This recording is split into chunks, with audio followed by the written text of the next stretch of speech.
Hey everyone, welcome back. We're diving into something kind of essential in photography today, and that's shutter speed. Okay. And I think, shutter speed can be the difference between a photo that's, just okay and one that's like, whoa. Ugh. So have you ever wondered how photographers get those crazy shots of athletes just frozen in midair, or waterfalls that look like silky smooth ribbons? Yeah. Yeah, that's all about shutter speed. We've got some really interesting sources lined up today that unpack not just like what shutter speed is, but like how and why it's such a game changer for your photos. Cool. So let's start with the basics. Think of your camera shutter like a set of curtains. Okay. And those curtains control how much light actually reaches the sensor. Gotcha. So longer those curtains stay open, meaning slower shutter speed, the more light floods in, right? And you get that brighter image.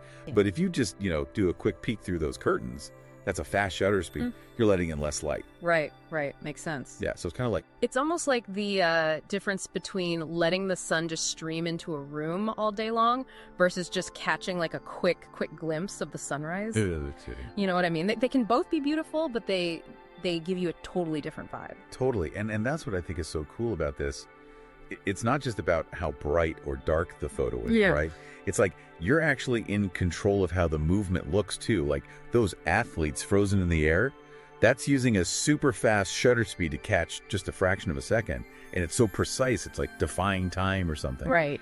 But then you've got those dreamy waterfall photos where the water's all, flowy and misty looking.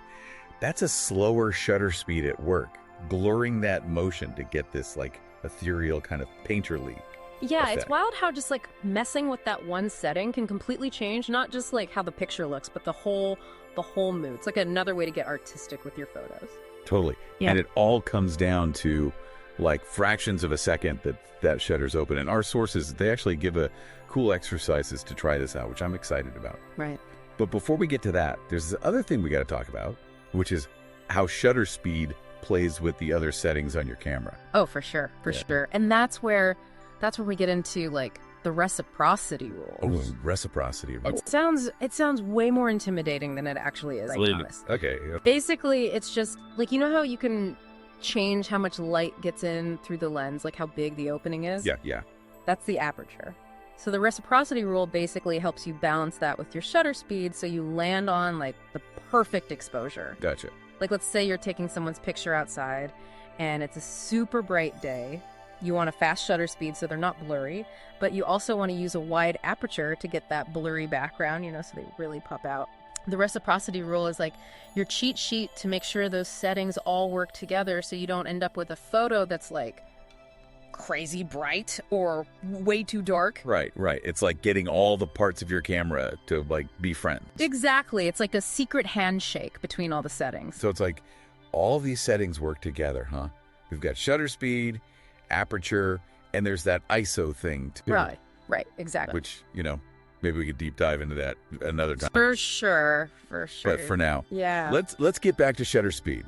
Our source mentions this, like focal length rule, which sounds kind of handy for like everyday photos. Oh, absolutely. When like you take a photo and it's just a little dot fuzzy, even though you swore you had the camera still, a lot of times that's where that focal length rule comes in. It's like when you use the zoom and suddenly every little hand movement is like 10 times bigger. Exactly. And the focal length rule, it basically gives you this guideline for like the slowest shutter speed you can get away with. So the more you're zoomed in, the faster that shutter speed needs to be to keep things from getting blurry. So like if you're using a 200 millimeter lens, you probably want a shutter speed of at least 1/1200th of a second or faster, just to be safe. Okay, that makes sense. Because the lens is magnifying everything, so even like the tiniest little shake is going to show up. Exactly. And here's the cool part. Once you get a feel for that rule, you can like bend it on purpose. Like let's say you want to show some motion, even though you're zoomed in. You could use a slower shutter speed and just let things get a little blurry, Right. It can make things look really cool, almost kind of abstract. Okay, cool.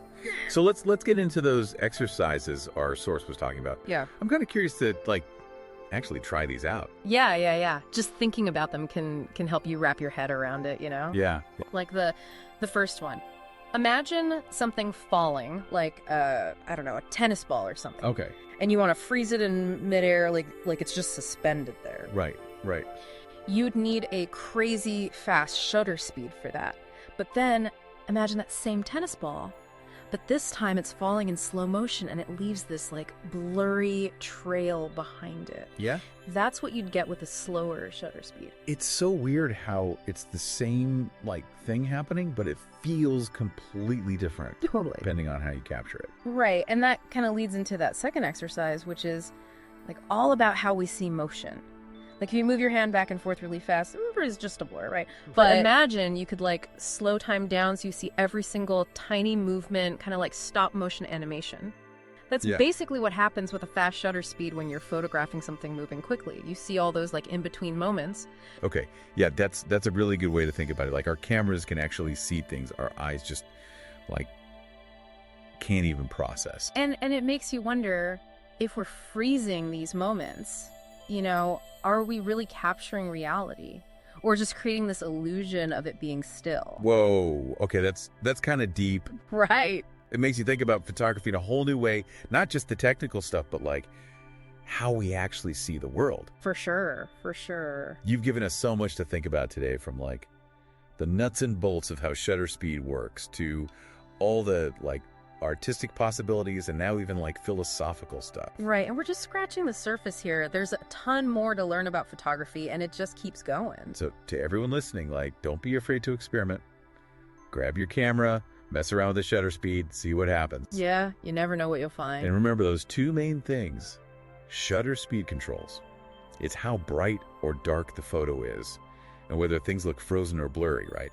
Yep, those are the big ones. It's like having a time machine and a paintbrush all in one little setting. It really is. And the more you play with it, the more you realize just how much control you actually have. For sure. Yeah. Well, this has been like eye-opening, honestly. I feel like I get shutter speed on a whole other level now. Me too. Yeah. And hey, you know what they say? Practice makes perfect, right? So get out there and shoot some photos. Exactly. You never know what you might discover when you start thinking about shutter speed in a new way. Until next time, everyone, happy shooting.